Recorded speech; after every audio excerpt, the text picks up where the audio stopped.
Meus irmãos, que privilégio estar aqui hoje, a convite do César, meu amigo querido, estar ao lado desta pleiade de pastores ilustres nesta noite. Deus abençoe vocês, é uma honra estar aqui. Quero compartilhar com vocês a palavra de Deus e ler o texto de Lucas, capítulo 3, versos de 1 a 20.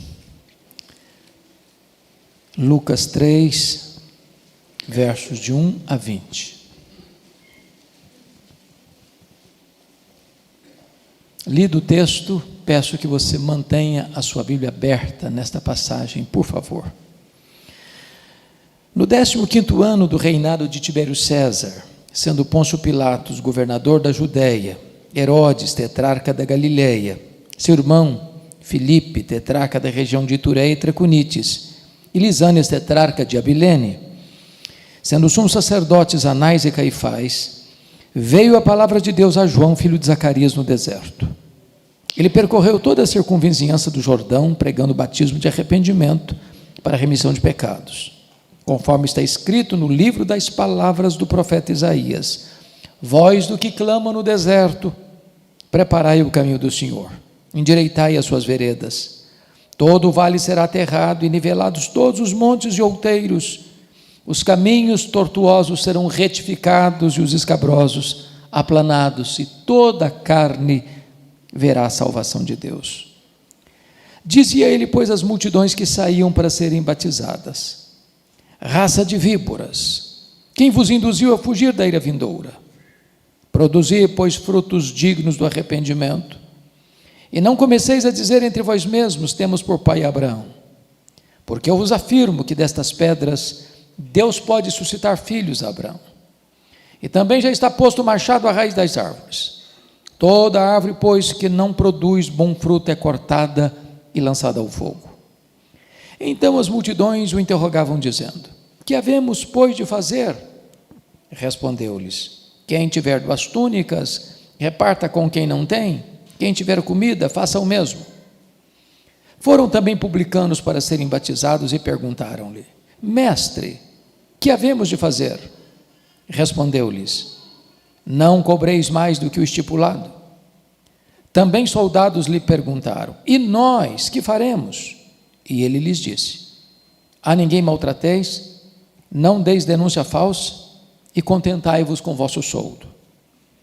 Estando o povo na expectativa e discorrendo todos no seu íntimo a respeito de João, se não seria ele porventura o próprio Cristo, disse João a todos: eu, na verdade, vos batizo com água, mas vem o que é mais poderoso do que eu, do qual não sou digno de desatar-lhe as correias das sandálias. Ele vos batizará com o Espírito Santo e com fogo. A sua pá, ele a tem na mão, para limpar completamente a sua eira e recolher o trigo no seu celeiro, porém queimará a palha em fogo inextinguível. Assim, pois, com muitas outras exortações, anunciava o evangelho ao povo. Mas Herodes, o tetrarca, sendo repreendido por ele, por causa de Herodias, mulher de seu irmão, e por todas as maldades que o mesmo Herodes havia feito, acrescentou ainda sobre todas a de lançar João no cárcere. Meus amados, João Batista é certamente uma das figuras mais emblemáticas da Bíblia. Poderíamos chamar João Batista de a dobradiça da Bíblia. Ele fecha o Antigo Testamento, ele abre o Novo Testamento. A vida dele é um exemplo. Seu nascimento foi um milagre. Seu testemunho, um portento. Sua morte, um mistério. Ninguém recebeu um elogio tão elevado dos lábios de Jesus como João Batista. Jesus disse: dentre os nascidos de mulher, ninguém foi maior do que João. Era aquele tipo de gente que, empolgada com Jesus antes de nascer, foi escolhido por Deus para ser o precursor do Messias, preparar o caminho da chegada do Salvador do mundo. O propósito de Lucas, que era médico e historiador, era mostrar para nós o cenário do mundo, do Império Romano e da província de Israel, no tempo em que João Batista foi levantado. E quando Lucas faz isso, ele adota um método. Ele parte do geral para o particular. Ele parte do império para a província de Israel. Então, com a Bíblia aberta comigo, vejamos isso. Está escrito assim: no 15º ano do reinado de Tibério César. Sabemos que Tibério César governou o Império Romano do ano 14 ao ano 37. Se João Batista começa no 15º ano, estamos falando que João Batista dá início ao seu ministério no ano 29 da era cristã. Como é que era o cenário do império neste tempo e até o final do primeiro século, quando o cristianismo se estabeleceu? É importante entender isso. Então poderíamos recuar pensando em Júlio César, que foi assassinado, e até Brutus o apunhalava pelas costas. Podemos pensar em César Augusto, que governou o mundo do ano 27 a.C. a 14 depois de Cristo. Foi o imperador que governou o mundo quando Jesus nasceu. Foi sucedido por Tibério César, seu filho adotivo, que governa do ano 14 ao ano 37, o homem que governava o mundo quando João Batista deu início ao seu ministério, que foi sucedido por Calígula, o Gaio, que foi assassinado, que foi sucedido por Cláudio, que governou do ano 41 ao ano 54, quando houve uma grande fome no mundo e os judeus foram expulsos de Roma, que foi sucedido por Nero, que governou de 54 a 68, quando Roma é incendiada e quando a igreja começa a sofrer atrozmente nas mãos desse carrasco sanguinário, quando foram martirizados Paulo e Pedro, que foi sucedido por Vespasiano, quando no ano 70 inaugura aquela arena da morte, o Coliseu Romano, que numa festa de 100 dias de inauguração, mais de 10.000 crentes foram mortos com requintes de crueldade, que foi sucedido por Domiciano, que governa de 81 a 96, quando João é deposto e mandado para aquela colônia penal, a ilha do mar Egeu, a ilha de Patmos, onde ele escreveu o livro de Apocalipse. Por que estou fazendo esse registro para vocês? Para mostrar uma coisa: quando o cristianismo foi estabelecido, começando com a preparação de João Batista, os homens que governaram o mundo, o Império Romano, na maioria eram homens maus, eram homens perversos, eram homens sanguinários. O cenário político do império era cinzento. Bom, você pode agora perguntar, como é que estava a província de Israel nesse tempo? Volte os olhos ao verso 1. Sendo Pôncio Pilatos governador da Judéia, Herodes tetrarca da Galiléia, seu irmão Filipe tetrarca da região da Itureia e Traconites, e Lisânias tetrarca de Abilene. A palavra tetrarca significa governo de uma quarta parte. Mas há algo muito estranho nesse versículo 1, porque há uma ave estranha no ninho dos filhos do rei Herodes. O primeiro nome não é um tetrarca. O tetrarca da Judéia, que conforme Mateus 2:22 era Arquelau, não está aqui. No lugar dele está aqui um governador romano, Pôncio Pilatos. Como é que Pôncio Pilatos caiu de paraquedas aqui? Por que o nome dele está aqui? Por que o nome do Arquelau foi sacado, tirado do texto e colocado um governador romano? Para explicar isso, eu preciso da sua paciência, porque preciso retornar um pouco na história e trazer um pouco de luz sobre esse assunto, sem o que nós não poderíamos entender com clareza a mensagem de João Batista. Me permita recuar na história então. Vamos começar lá com o cativeiro babilônico, no ano 586, quando governava o mundo, o vasto e poderosíssimo império babilônico. Nos 70 anos de cativeiro, a Babilônia caiu nas mãos de um outro império, o Império Medo-Persa. Quando eles retornam em 3 turnos, sob a liderança de Zorobabel, de Esdras e Neemias, quem governa o mundo é o Império Medo-Persa. Nesse momento, esse grande império também cai nas mãos de um outro império, o Império Grego, ou Greco-Macedônio, Filipe da Macedônia, Alexandre o Grande. Nesse tempo, então, é traduzido o Velho Testamento para a língua grega, chamamos Septuaginta. A cultura grega, a cultura helênica é espalhada no mundo inteiro. A língua universal da época, o inglês de hoje, a língua grega é espalhada no mundo inteiro. Mas com a morte precoce de Alexandre, não tendo sucessor para o seu império, Todo o vasto império de Alexandre é dividido entre 4 generais. Israel ficou ora sob o poder dos Seleucidas, da Síria, ora sob o poder dos Ptolomeus do Egito. Quando governava Antíoco IV, um Seleucida, o templo de Jerusalém foi profanado. Uma porca foi sacrificada no templo. Isso provoca uma guerra, a guerra dos Macabeus, quando Matatias Macabeus e o seu filho Judas Macabeus, não suportando esta profanação, declaram guerra e ganham uma guerra, libertando Israel do poder estrangeiro, formando Israel um governo asmoneu. Porém, no ano 63 a.C., Pompeu conquista esse território de Israel e agrega o território de Israel ao vasto e poderoso Império Romano. Na época, ele nomeou Antípater como rei de Israel. Com a morte de Antípater, fica mais fácil entender agora, o seu filho, que nós chamamos de Herodes, Herodes o Grande, recebe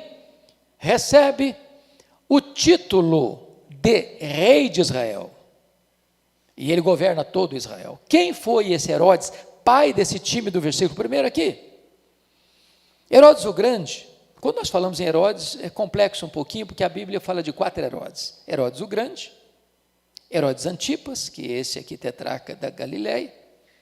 Herodes Agripa I mandou matar o apóstolo Tiago. Ele era rei porque ele ajudou Calígula a ser imperador. E quando Calígula foi assassinado, ele ajudou Cláudio a ser imperador e ganha o título de rei como seu avô. E depois falamos de Herodes Agripa II, está lá em Atos 26, aquele que disse para Paulo lá em Cesareia: por pouco me persuades a me fazer um cristão. Pois bem, esse Herodes, o grande, o pai desse time aqui, era um grande empreendedor ou um grande gestor. Tudo que tinha de grande em Israel foi ele que fez. Foi ele que ampliou o templo de Jerusalém, tornando-o tão belo quanto o templo de Salomão. Foi ele quem construiu o porto de Cesareia, abrindo o comércio para o mundo, facilitando as viagens missionárias. Foi ele quem construiu a fortaleza de Massada, às margens do Mar Morto, para onde fugiram cerca de 1000 judeus quando Jerusalém foi tomada no ano 70. Foi ele quem construiu a fortaleza da Antônia, onde Jesus foi julgado em Jerusalém. Mas ele tinha um problema. Ele era um homem muito desconfiado e muito temeroso de perder o poder e muito truculento, sempre que alguém atravessava o seu caminho.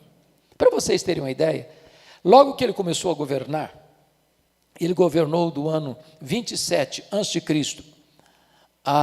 ao ano 4 depois de Cristo, porque o nosso calendário está atrasado 6 anos. É muito importante entender isso. Logo que ele assumiu o governo, ele mandou matar mais da metade do Sinédrio, que era formado de 71 membros. Mas aqui quem manda sou eu. Ele casou-se 9 vezes. A chamada esposa preferida dele era Mariana, da nobreza. Logo que ele se casa, a sogra dele, Dona Alexandra, pede para ele nomear Aristóbulo, sobrinho dela, de 17 anos, como sumo sacerdote. A religião já estava corrompida. Ele nomeou. O menino foi bem. Ele, com ciúmes, mandou estrangulá-lo, matá-lo. A sogra foge com medo dele para as sombras de Cleópatra no Egito. Ele manda seus emissários no Egito e mata a sogra dele. Quando ele retorna dessa matança, o imperador César Augusto convoca a Roma para lhe dar uma descompostura e disse: é melhor ser filho de um porco do que ser filho de Herodes. Antes de viajar, já que a família da sua esposa preferida estava sendo assassinada por ele, com medo de Mariana rebelar-se contra ele na sua ausência, matou a mulher antes de viajar. Quando ele retorna de Roma, ele manda 2 filhos para Roma para estudar. Salomé, sua irmã, pior do que ele, disse assim: quando seus filhos voltarem de Roma, estarão mais aptos a governar do que você. Ele não titubeou, mandou matar os 2 filhos. Quando ele estava doente para morrer em Jericó, instância mineral que ele mesmo construíra em Jericó, ele fez a sua irmã Salomé jurar para ele o seguinte: no dia que eu morrer, você vai me prometer que vai mandar matar pelo menos um nobre de cada família rica de Jerusalém, porque eu quero ter sangue e choro no meu funeral. Por que eu estou lhes contando essa história? Porque eu não sei quanto a vocês, mas eu passei anos sem entender um texto da Bíblia. Anos. Mateus 2, eu não entendia. Está escrito lá que os magos vieram do Oriente, chegaram em Jerusalém e fizeram uma pergunta: Onde está o recém-nascido rei dos judeus? Vimos a sua estrela no oriente e viemos para adorá-lo. E diz a Bíblia que Herodes se alarmou. Toda Jerusalém se alarmou. E eu pergunto, como é que um rei se alarma com uma pergunta dessa? Como é que uma cidade inteira fica em pânico só com uma pergunta dessa?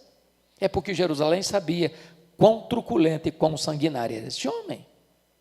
É por isso que ele mandou matar as crianças de Belém e arredores de 2 anos para baixo. Mas eu tenho uma boa notícia para dar a vocês. Os poderosos deste mundo também morrem. Só o Rei dos Reis, Jesus Cristo nosso Senhor, jamais será apiado do trono. Com a morte dele, o território de Israel é dividido em 4 partes, nós chamamos isso de tetrarquias. O grande problema é, por que o tetrarca da Judeia, onde fica Jerusalém, não está aqui no texto? Mateus 2,22 diz que o tetrarca da Galileia chamava-se Arquelau, filho de Herodes. Por que ele não está aqui? Por que no lugar dele tem um governador romano aqui? É que quando ele começou a governar, ele era tão mau, tão perverso, igual ou pior do que o pai, que os judeus não suportaram. E disseram para Roma, tira esse homem daqui, tira esse homem daqui. Notem vocês que Israel, embora pertencesse ao Império Romano, quem governava em Israel era uma família edomita, era a família herodiana. Então Roma, mais que depressa, tira Arquelau do poder, põe o pé dentro de Jerusalém, põe o pé dentro da Judéia e nomeia um governador romano. Pilatos não é o primeiro, Pilatos é o 5º. Porém, a pergunta agora é esta: esse time que está aí no verso 1 é gente boa? Pôncio Pilatos, Herodes Antipas, Filipe, entenda-se Filipe II, Lisânias? Não, era muito ruim, gente violenta, perigosa. Se o cenário político do império estava cinzento, o cenário político da província estava pior ainda, no tempo em que Deus levantou João Batista. Bom, mas você pode argumentar, já que o cenário político do império e da província está muito ruim, quem sabe a religião seja o porto seguro de esperança para o povo. Como é que estava a religião? Confira o verso 2. Sendo Pôncio Pilatos, Anás e Caifás. O que você achou de estranho aqui? Só tinha um sumo sacerdote, aqui tem 2. A religião já estava corrompida. Para vocês terem uma ideia, do ano 28 a.C. ao ano 14 depois de Cristo, 28 pessoas ocuparam essa função. Era o cargo eclesiástico mais alto da religião judaica, comprado a peso de ouro. O Anás era o sogro, o Caifás era o genro. O Anás já tinha sido deposto, mas por ser muito influente nos bastidores, quem mandava era ele. Ele era o sumo sacerdote de fato, enquanto o Caifás era o sumo sacerdote direito. Tanto é fato que quando Jesus foi julgado, quem interrogou Jesus não foi Caifás, foi Anás. Mas na hora de dar a canetada para mandá-lo para Pilatos, quem deu a canetada foi Caifás. A religião está corrompida. E a pergunta então que eu faço a vocês: tem esperança num cenário desse? Onde o império está mal, onde a província está pior, onde a religião está corrompida? Eu pergunto a vocês, olhando o cenário do mundo hoje, tem esperança? As nações com agenda anticristã, quando há um esforço deliberado e focado para desconstruir os valores do cristianismo, da fé judaico-cristã, quando você olha para o Brasil com esta mesma agenda, você pergunta, meu Deus, tem esperança? E eu quero dizer uma coisa a você, quando o cenário está muito ruim, Deus é poderoso para entrar na história, mudar o placar do jogo, virar a mesa da história e fazer algo extraordinário e trazer um grande reavivamento espiritual. Porque é nessa conjuntura que está escrito que veio a palavra de Deus a João, filho de Zacarias, no deserto. A palavra de Deus vem a um homem estranho, num lugar estranho, que se veste de maneira estranha, que se alimenta de comida estranha, que prega num lugar estranho. Mas, meus irmãos, entendamos isso. Onde a palavra de Deus vem, não importa se numa grande metrópole ou numa cidade do interior, ou até numa região rural. Não importa se numa grande catedral, ou num templo pequeno. Não importa se num deserto ou debaixo de uma árvore. Onde a palavra de Deus vem, as multidões vão se ajuntar para ouvir a palavra de Deus. Não é o lugar que faz o homem, é o homem quem faz o lugar. Agora, como é que foi o ministério de João? Versículo 3, confira comigo. Ele percorreu toda a circunvizinhança do Jordão. Isso não é uma informação, isso é uma agenda, isso é uma metodologia. Leia os profetas, leia João, leia Jesus, leia os apóstolos, e todos eles pregaram lá fora onde as pessoas estavam. Hoje nós queremos que as pessoas venham cá dentro, onde nós estamos. Eles gastaram as solas dos sapatos, nós gastamos o assento dos bancos. Eles tinham uma agenda centrífuga, nós queremos uma agenda centrípeta. Se nós quisermos impactar o mundo, nós temos que ir lá fora onde as pessoas estão. Mas ele pregou o quê? Tem 400 anos, irmãos, que nunca ninguém prega. Tem templo, tem música, tem festa, tem sacrifício, mas não tem palavra de Deus. Depois de 400 anos, de Malaquias a João, quando o primeiro pregador se levanta, o que ele prega? Alguém pode dizer: ô João, esse povo não está acostumado com Bíblia, João. Vai devagar, pega leve, prega um sermão mais palatável, prega uma mensagem mais politicamente correta. Se você pegar duro com esse povo, eles não vão aguentar não. Mas João, diz o texto, pregava batismo de arrependimento para remissão de pecados. Está dizendo o seguinte: a não ser que você mude o seu coração, a sua mente, a sua vida, não tem perdão para você, não tem salvação para você. João não era um profeta da conveniência. João ele era um arauto do Rei dos Reis. João não era um alfaiate do efêmero. João era o escultor do eterno. Ele não prega para agradar, ele prega para levar as pessoas à salvação. Mas você pode perguntar: de onde tirou esse sermão? Ele criou essa mensagem? Ele inventou essa mensagem? Ele é a origem dessa mensagem? E a resposta está no versículo 4, conforme está escrito nas palavras do profeta Isaías. Isso me encanta, porque depois de 400 anos que ninguém prega, o primeiro pregador se levanta e abre a Bíblia e prega a Bíblia.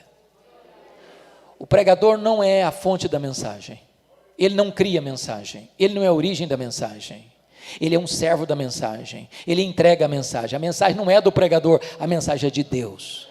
Deus não tem nenhum compromisso com a palavra do pregador, Deus tem compromisso com a sua palavra. O que tem promessa de não voltar vazia, não é a palavra do pregador, é a palavra do Deus vivo. Agora notem comigo, no versículo de número 4, que João Batista nos é apresentado aqui como engenheiro de trânsito do reino de Deus. Voz do que clama no deserto, preparai o caminho do Senhor, endireitai suas veredas. O que está por trás aqui como pano de fundo? Quando os grandes impérios do passado, os reis ou os imperadores precisavam visitar uma província longínqua, não tendo estradas adequadas para a comitiva real passar, ele mandava os engenheiros de trânsito abrindo estradas. Então o que acontece? João Batista é esse engenheiro de trânsito. Ele não está falando de estrada, está falando do seu coração, do meu coração, do nosso coração. O que ele está dizendo é que o Senhor só vai se manifestar na igreja e através da igreja. O mundo só pode ver Jesus na igreja e através da igreja. Foi por isso que quando João, lá no Apocalipse, tem uma visão de uma voz falando com ele, como voz de trombeta, ele se volta para ver quem falava com ele, não vê quem falava com ele, ele vê as 7 igrejas, e no meio das 7 igrejas, um semelhante a filho do homem. Eu chamo isso, meus amados, de avivamento espiritual, preparar o caminho do Senhor para que Ele se manifeste. Eu tive o privilégio de visitar um dos maiores avivamentos do século XX, na missão Quacis-Abantu, na África do Sul, avivamento que ocorreu em 1966. Ali, cegos viram, ali tetraplégicos andaram, ali mortos ressuscitaram. Ali eu vi um templo construído numa fazenda, para 15 mil pessoas, com 3 cultos por dia, e caravanas do mundo inteiro indo ver o que Deus estava fazendo. Eu fui lá, com a caravana, e brasileiro é místico por natureza, vocês bem sabem disso. E algumas pessoas da caravana pensaram assim: quem sabe a gente vê algum milagre diante dos nossos olhos. Porém, ficamos lá 10 dias e nem sequer ouvimos a palavra milagre no tempo que lá ficamos. Porém, eu nunca vi um ambiente tão encharcado da presença de Deus como aquele lugar. Nunca vi.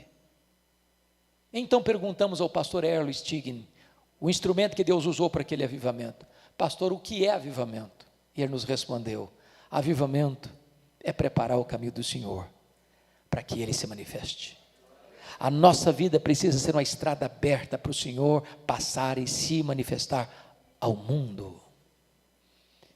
Para que isso aconteça, irmãos, 4 revoluções precisam acontecer na nossa vida. Confira comigo o versículo 5. Todo vale será aterrado. Todo vale será aterrado. Todo monte outeiro será nivelado. Todo caminho tortuoso será retificado. Todo caminho escabroso será aplanado. Mas o que significa isso? O que é um vale? É uma depressão. É um lugar escuro. Fala das cavernas da alma, dos corredores escuros do coração, onde coisas escondidas estão aninhadas nos cofres secretos da vida. Vale fala de separação de 2 montes, aquilo que separa, mágoas, ranços, amarguras, disputas, querelas. Enquanto essas coisas existirem, as chuvas do avivamento serão retidas. Monte fala de quê? De incredulidade. Jesus não fez milagres em Nazaré por causa da incredulidade do povo. Se não se crê, não se vê a glória de Deus. Monte fala de quê? De soberba, de arrogância, de altivez de espírito, onde tem nariz empinado, onde tem peito estufado, onde tem soberba espiritual. Aí o Senhor não se manifesta, porque Deus luta contra o soberbo. Caminho torto significa vida dupla, hipocrisia, ser uma coisa aqui, outra ali, outra acolá. É ter um discurso divorciado da vida. Enquanto a vida não for alinhada com a vontade de Deus, as chuvas serão retidas. Caminho escabroso é caminho fora do lugar. O que está fora do lugar na sua vida? É preciso que todas essas áreas venham a ser direcionadas pela palavra de Deus, e o resultado dessa profunda revolução interna, dessa profunda reforma espiritual, é a promessa do versículo 6, então toda a carne verá a salvação de Deus. Nós esperamos isso, irmãos, nós oramos por isso, por um derramar do Espírito Santo, por uma visitação poderosa de Deus na vida da sua igreja, por um grande reavivamento espiritual. Mas você pode fazer outra pergunta ao texto: quem estava escutando João Batista naquele deserto? Se você ler Mateus 3, Marcos 1, Lucas 3, você verá que toda a circunvizinhança do Jordão estava lá. Você verá que toda a província da Judéia estava lá. Você verá que toda Jerusalém estava lá. Então João não fala aqui de Lucas não fala aqui de multidão, mas de multidões. Versículo 7 e versículo 10. Mas o versículo 12 fala de publicanos, versículo 14 fala de soldados. O que significa isso? Me permita trazer uma reflexão. Eu gosto muito de ler, e tenho lido ultimamente, acerca dos experts em crescimento de igreja. É um assunto que me interessa muito. E alguns estudiosos dizem assim: você quer uma igreja relevante? Você precisa de uma igreja homogênea. E eles explicam. Então eu quero plantar uma igreja. Um diz assim: eu quero plantar uma igreja que tenha recursos financeiros para investir no reino. Então vou plantar uma igreja do lado de um condomínio de alto padrão, para ter gente com dinheiro para investir na obra.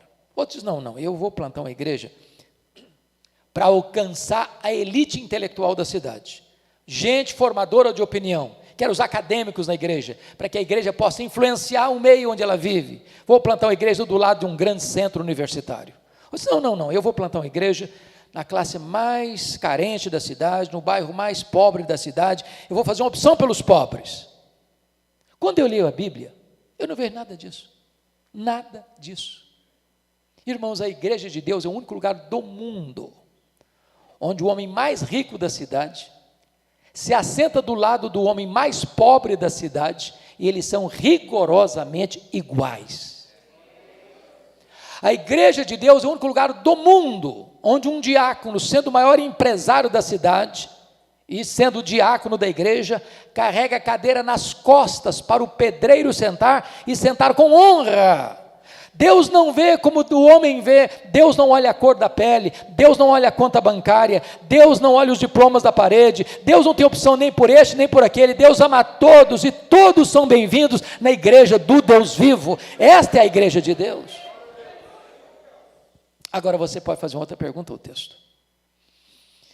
Esse pregador do avivamento, quais são as ênfases de uma mensagem de avivamento? Vamos dar uma olhadinha?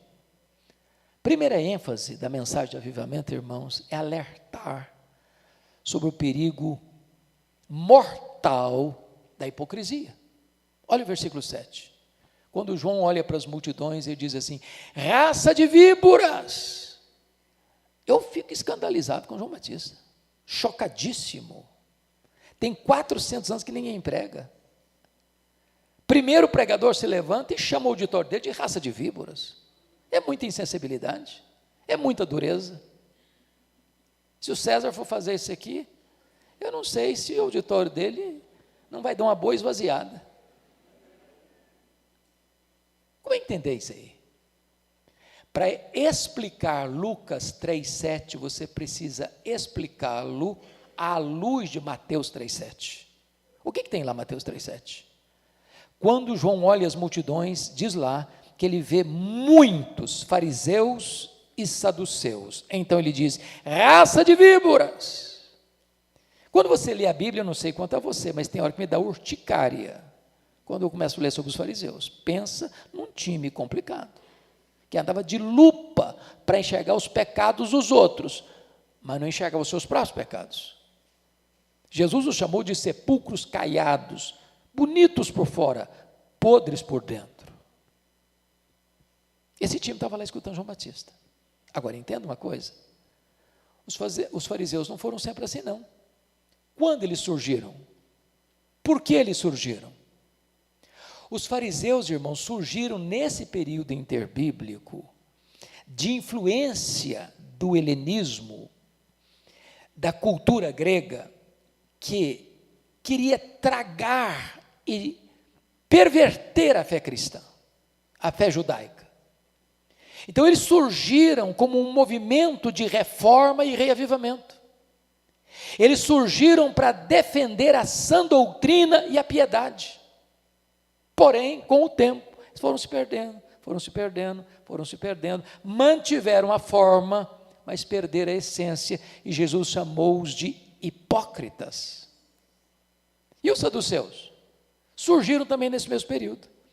Para resistir à cultura grega, à cultura helênica, eles eram da elite da sociedade e eles sucumbiram rapidamente à cultura grega. Tanto é fato que os saduceus não acreditavam em ressurreição, não acreditavam em anjos, não acreditavam em todo o Velho Testamento, só no Pentateuco. Por quê? Porque os gregos, por causa do dualismo grego, não acreditavam que pudesse existir ressurreição. Então, eles sucumbiram mais rapidamente à cultura grega, se corromperam teológica e moralmente, acabaram sendo entreguistas ou colaboracionistas de Roma e ganharam, como moeda de troca, a mina de ouro da religião judaica, a exploração do templo. Vocês sabem que tudo girava em torno do templo. Então, nas festas de Jerusalém, viam caravanas do mundo inteiro. É só dar uma lidinha, Atos 2. As caravanas que vinham do mundo inteiro para Jerusalém não podiam comprar sequer um cordeiro, ou uma pomba, ou uma rola para sacrificar com moeda estrangeira. Tinha que fazer a troca da moeda e não podia fazer fora, não. Tinha que fazer lá nas mesas dos cambistas na praça do templo, com taxas abusivas para eles embolsarem a grana. Nenhum adorador podia trazer de casa um cordeiro, uma pomba, uma rola para sacrificar. Tinha que comprar lá na praça do templo. A praça do templo era cheia de mesas de cambistas, de currais de ovelhas, de gaiolas, de pombas e de rolas. E eles vendiam esses produtos, entre aspas, para o sacrifício, por preços altíssimos, para explorar o povo. Foi por isso que Jesus pegou o chicote e virou as mesas e abriu as gaiolas e soltou os currais de ovelhas e disse: vocês estão transformando a casa do meu pai, casa de oração, em covil de salteadores. O que é um covil? É um lugar que o ladrão rouba e foge para lá para se esconder. Esse time está lá escutando João Batista. Quando João Batista olha no meio da multidão, muitos fariseus e saduceus, ele disse: raça de víboras. Por que ele disse isso? O que ele está dizendo é que a hipocrisia é pior do que o veneno das víboras. Porque o veneno das víboras quem botou foi Deus, mas a hipocrisia quem impõe é o diabo. Segundo alerta da pregação de avivamento, irmãos, é um alerta soleníssimo a respeito da realidade do inferno. Olha o versículo 7. Quem vos induziu a fugir da ira vindoura?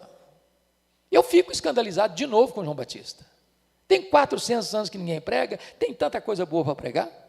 Podia falar do amor de Deus, da graça de Deus, do perdão de Deus, da bondade de Deus. O cara no primeiro sermão me prega sobre o inferno. Não dá para entender, dá?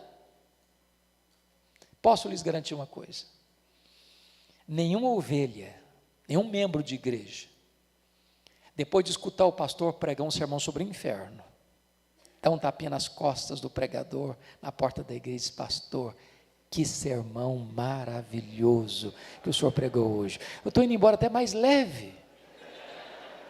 Não dá ibope não. Dá não. Agora preste atenção nisso. É melhor você escutar sobre o inferno do que ir para o inferno.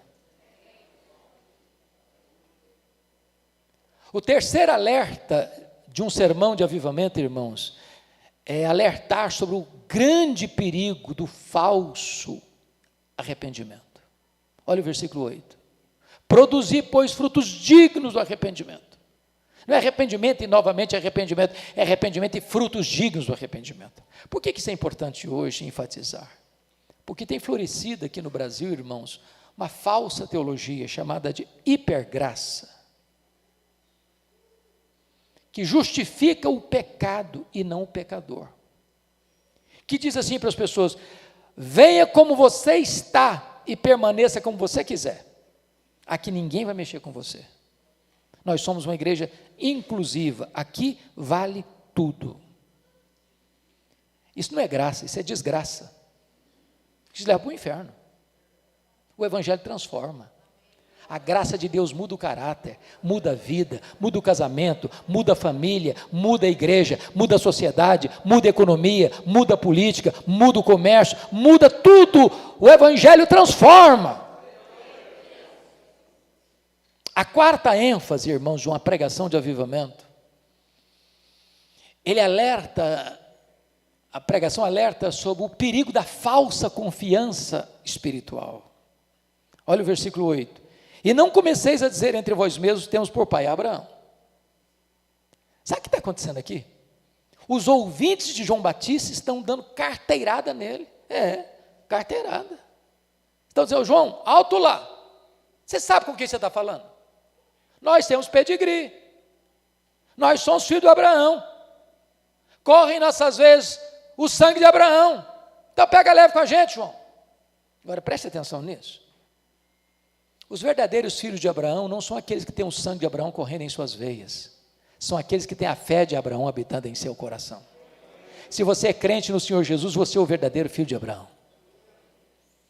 Nas minhas andanças Brasil afora, eu gosto de perguntar às pessoas algumas coisas. Então às vezes eu pergunto assim: meu irmão, como é que você está?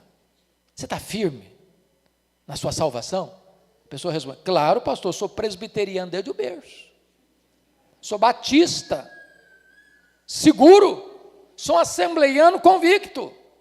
Os mais sofisticados respondem assim: você está firme, meu irmão? Claro, eu sou um calvinista convicto.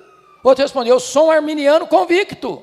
Você pode ser presbiteriano, você pode ser batista, você pode ser assembleiano, você pode ser da genuína, você pode ser calvinista, você pode ser arminiano, mas quem salva você é Jesus. Quem leva você para o céu é Jesus. Se a sua segurança não estiver em Jesus, você está fundamentado numa base rota. É só Jesus, é só Jesus, é só Jesus. A quinta ênfase de um sermão de avivamento, irmãos, é o alerta sobre o perigo de uma vida infrutífera. Olha o versículo 9. Ele está mostrando aí algo muito solene para nós. E também já está posto o machado à raiz das árvores. Toda árvore, pois, que não produz bom fruto, é cortada e lançada ao fogo. Você quer saber se o cara é crente mesmo?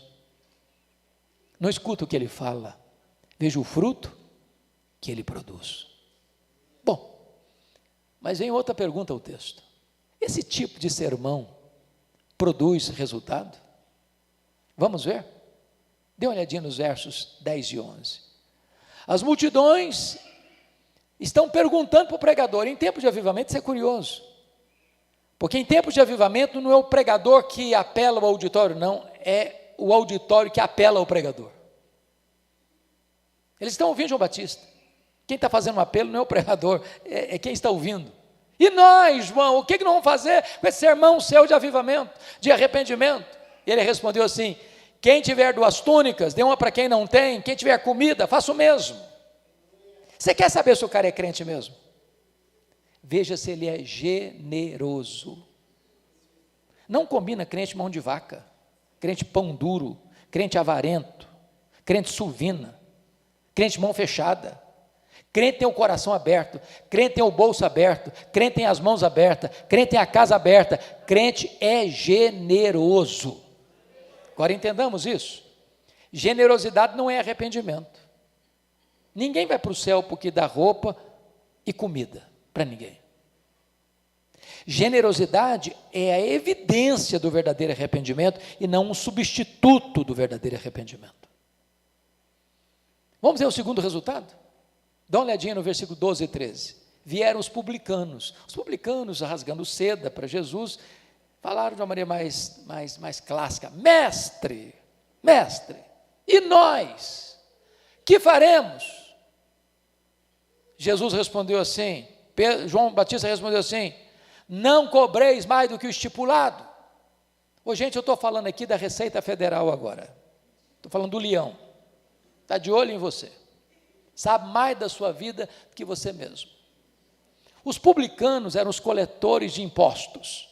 Roma não tinha os mesmos aparatos que temos hoje. O que Roma fazia para recolher tributos?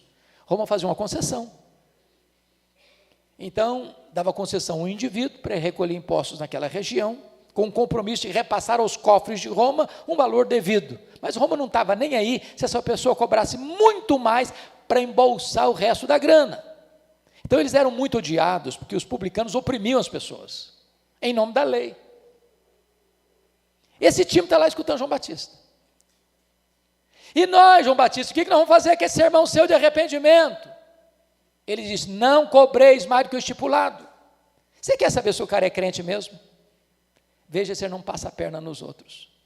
Veja se ele não é enrolado nos seus negócios. Veja se ele é honesto nas suas transações financeiras. Ver se é alguém íntegro, que merece confiança. Meus irmãos, eu tenho rodado o Brasil todo, e eu tenho percebido com tristeza, tem muito crente enrolado, tem muito crente que dá cheque sem fundo, tem muito crente que faz dívida sabendo que não quer pagar e não vai pagar, tem muito crente que mente nos seus negócios, que passa a perna nos outros para levar vantagem, que é desonesto nas suas transações comerciais. O evangelho transforma o caráter, o evangelho transforma a vida, o evangelho dá um choque ético no povo de Deus. Vamos ver o terceiro resultado? Está lá no versículo 14. Vieram soldados romanos no território ocupado, e estão lá escutando João Batista, e perguntando: e nós, que faremos? João Batista responde assim: a ninguém maltrateis, não deis denúncia falsa, contentai-vos com o vosso salário. O que ele está falando? Vamos entender. Qualquer pessoa, seja uma autoridade militar, civil ou eclesiástica, no posto de autoridade é muito perigoso a pessoa exorbitar nessa liderança e machucar alguém. A ninguém maltrateis. Não use a posição que você ocupa para machucar as pessoas, para pisar em ninguém, para humilhar ninguém. Não deis denúncia falsa. O que ele está falando? É que os soldados estavam mancomunados com os cobradores de impostos. para receber propina. Então, eu vou ilustrar. Você, meu irmão de paletó bege, qual é o seu nome? Marcelo. Então, vou pegar o Marcelo para ilustrar. Vamos imaginar que o cobrador de imposto publicano chegava na casa do Marcelo. Ô Marcelo, eu vim dizer para você que o imposto que você vai pagar este ano é tanto. Marcelo dá um suspiro e diz, eu não posso pagar isso tudo. Se eu pagar esse tanto de imposto esse ano, minha família vai passar necessidade. Ô Marcelo, é tanto mesmo. Não discutia não, ia embora. O soldado entrava. Ô Marcelo, eu vim dizer para você que o imposto que vai pagar este ano é tanto. Eu não posso pagar isso. Ou você paga ou eu te denuncio. Ser denunciado para um soldado romano era botar a cabeça a prêmio. Parte dessa grana ia para o bolso do soldado. João Batista diz, contente com o seu salário. Você quer saber se o cara é crente mesmo? Você não usa mecanismos escusos, ilegais, imorais, para arrancar dinheiro das pessoas, para receber propina, para fazer negociatas escusas, para se enriquecer de maneira ilícita, para engordar o salário. Eu sei que essas coisas não acontecem mais hoje, irmãos, eu sei disso. Mas nunca é demais alertar.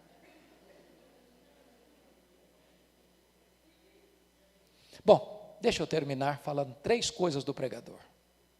Quem é esse pregador? Primeira coisa, irmãos, que esse pregador tem é consciência da sua identidade. Veja os versos 15 e 16 comigo. Está escrito o seguinte, estando o povo, que povo? As multidões, estando o povo na expectativa e discorrendo quantos? Todos no seu íntimo a respeito de João, senão seria ele, porventura, o próprio Cristo, disse João a todos, eu, na verdade, os batizo com água, mas vem o que é mais poderoso do que eu, do qual não sou digno de desatar-lhe as correias das sandálias, e ele vos batizará com o Espírito Santo e com fogo. Vamos entender isso aqui.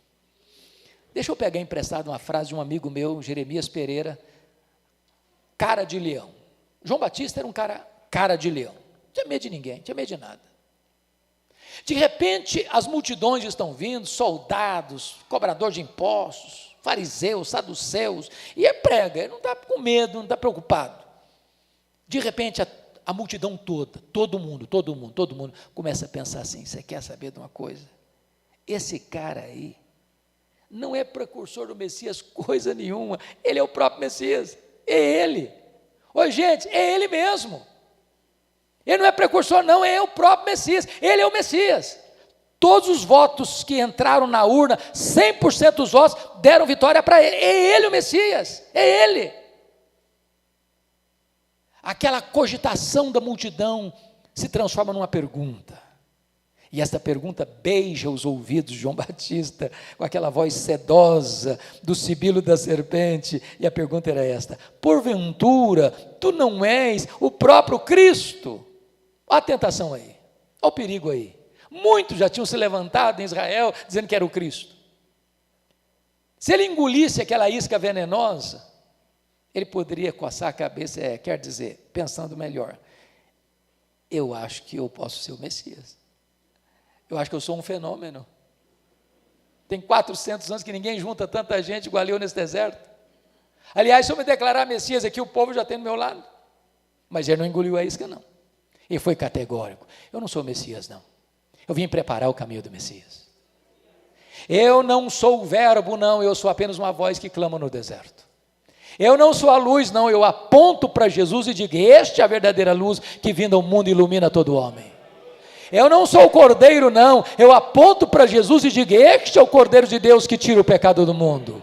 Eu não sou o noivo, não, eu sou apenas o amigo do noivo. Eu batizo com água, mas aquele que vem depois de mim é mais poderoso do que eu, e ele vos batizará com o Espírito Santo e com fogo. Eu não sou sequer digno de me curvar, desatar as correias das suas sandálias. Eu tenho um lema de vida, convém que ele cresça e que eu diminua.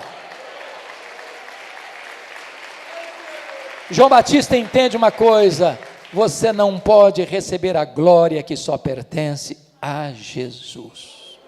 Toda a glória dada ao homem é vanglória, é glória vazia, é idolatria, é abominação para Deus. Segunda coisa que esse homem entende, esse pregador entende a sua total limitação. Irmãos, Pastor César acabou de apresentar colegas nossos, homens de Deus, de ministérios tão profícuos, louvado seja o Senhor. Mas todos eles, César, eu, qualquer que subir esse púlpito, que já passaram por esse púlpito, ou que assumirão esse púlpito no futuro, todos pregadores são literalmente, rigorosamente limitados. Nós só podemos falar aos ouvidos, só o Espírito Santo pode falar ao coração. Não importa a forma que um pastor batiza, se por imersão, se por efusão, se por aspersão, todo pastor só lida com o símbolo, com a água. Só Jesus tem poder de batizar com o Espírito Santo e com fogo.